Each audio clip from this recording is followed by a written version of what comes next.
Thank you, Senator Kennedy. Thank you, Mr. Chairman. Congratulations to all the nominees. Thanks for being here. Judge Wise, let me just start with you. So as I understand it, you don't think that there really is any clear-cut distinction between male and female as biological categories. Is that correct?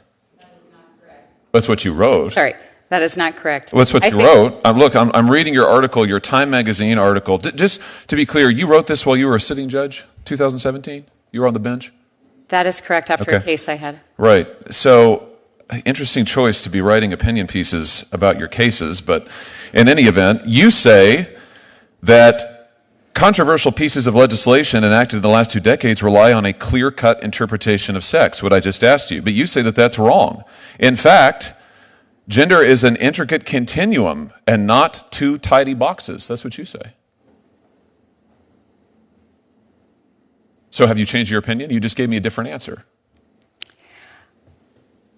I believe that generally speaking, there are 2 sexes, male and female, that are designated by a doctor at birth, and that applies to the vast majority of people. But that laws that are based on that distinction are impermissible. That's what you say in this article. Is that correct? That's still your view?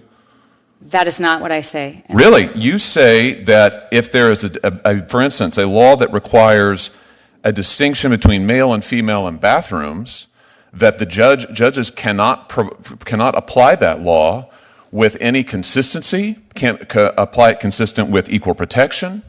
There are no, what is it? It's virtually impossible for judges to consistently apply a law that permits or prohibits conduct based on whether someone is a man or a woman. So all bathroom laws that require biological sex, that designate bathrooms based on biological sex, are impermissible? That is not the position that I took in the article. That's what it says. It's impossible for judges to consistently apply a law that permits or prohibits conduct based on whether someone is a man or a woman. And you specifically cite bathroom laws as an example of this. In fact, you criticize the then Trump administration's designation of gender-based bathrooms. Right? Sounds like you've made up your mind on a lot of things, but I just want to get clear on this because this is an important issue, certainly to people in my state. It's a very important issue. You think that bathroom designation, same with locker rooms, I guess, girls' locker rooms impermissible? Biological men have to be permitted into girls' locker rooms? That is absolutely not what I said in my That is article. absolutely the import and the takeaway of your piece. You suggest at least 3 different constitutional problems with any gender-based laws, including specifically bathroom laws.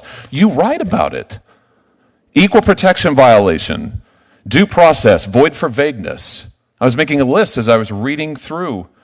You say that our biological variability means that a 2-bathroom, even 2-sex-based approach is inadequate. Judges cannot apply it. So if Title IX is interpreted to protect women's sports, biological women playing sports with other biological women, it's unconstitutional? Senator. That's a yes or no? I was referring to the 5 babies born a day that doctors have challenges. No, you wrote an article that is extremely broad that pronounces on a range of issues and pronounces quite definitively. What's this comment at the end of your article about the fact that judges must see the world through a secular lens, and when legislators blur the lines of church and state to enact laws that permit or prohibit conduct based on biological gender as only male or female, they place an impossible burden on the judiciary? What's that mean? That distinctions between male and female are a violation of church and state? Judges have to be able to administer these laws if the direction, and I have to tell you, I work really hard to get it right, to do exactly what Congress tells me to do and the legislature tells me to do. And as a result, if a doctor finds it difficult to identify at the moment of birth for certain children. Is a law that distinguishes between male and female a violation of church and state? You say when legislators blur the lines of church and state and enact laws that permit or prohibit conduct based on biological gender as only male and female, they place an impossible burden on the judiciary. So this is a First Amendment violation? if what you are telling judges is that in order I'm to not make- telling you anything. I'm reading you your comments, and I am asking you if you are still committed to these, and it sounds like you are. I have to tell you, I think these positions are insane. I think the idea that laws based on the distinction between male and female are a violation of church and state is insane. Totally insane. I think the idea that laws that would say women's locker rooms are protected from biological men, that those are impermissible, that's insane. But that's what you say in this article. You're going to have to recuse yourself in a lot of cases, aren't you? Will you recuse in every case involving biological sex if you are confirmed? Senator, respectfully, that is not what the article says. You have pronounced on all of these issues. Will you recuse yourself in any case involving Title IX, biological sex, challenges to locker rooms, girls' sports, bathroom bills? All of those things are covered in this article that you wrote while you were a sitting judge. Don't you think that was impermissible? Will you recuse? Let's get an answer to that. Senator, your time is expired. Will you recuse?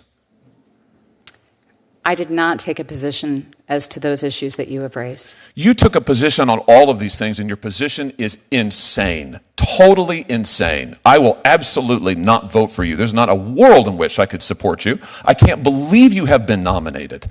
And if you are confirmed, which I hope will not happen, you absolutely must recuse across all of these cases or stand in violation of the Code of Judicial Conduct. I'm shocked you're sitting here today.